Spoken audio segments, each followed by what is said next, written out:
Hello, today I'm going to be analyzing two movements, which are the squat and the vertical jump, focusing on the trunk and ankle and how they work together to produce movement. And I'm also going to identify the agonist, antagonist, stabilizer, and synergist muscles involved. Starting with the squat. For the trunk, my trunk stays mostly upright with a slightly forward flexion to maintain balance and control. The agonist muscles are the rectus abdominis and the obliques. The antagonist muscles are the erector spinae. The stabilizer are the transverse abdominis and deeper core muscles. And the synergists include the hip flexor, helping assist with control. For the ankle, as I go down into squat, the ankle goes into dorsiflexion and then plantar flexion as I come back up.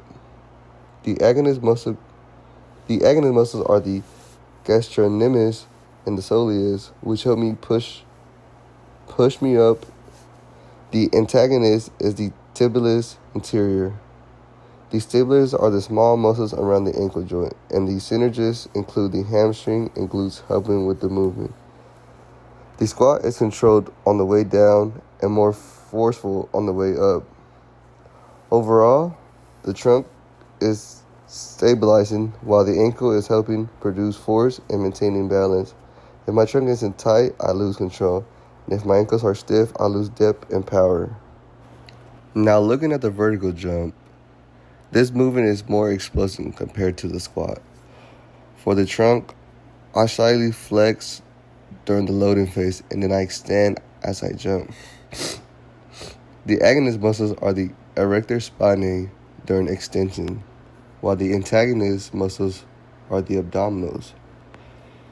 The stabilizers are transverse abdominis and core muscles, and the synergists include the hip flexors and surrounding muscles, helping coordinate the movement.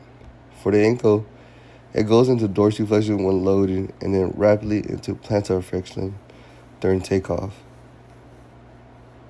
The agonist muscles are the gastrocnemius and soleus.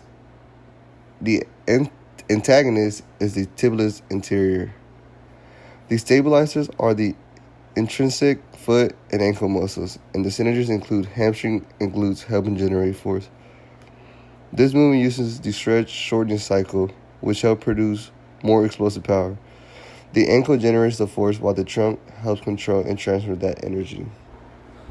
In both movements, the trunk and ankle work together to create efficient movement and power. The trunk mainly acts as a stabilizer by keeping my body controlled and aligned, while the ankle acts as the main force producer by pushing against the ground. When I go down into a squat or load for a jump, my trunk tightens to keep everything stable, while my ankles go into dorsiflexion to prepare for force production. As I come up or explode into a jump, my ankles plantar flex to push me upward, and my trunk helps transfer that force through my body without losing energy.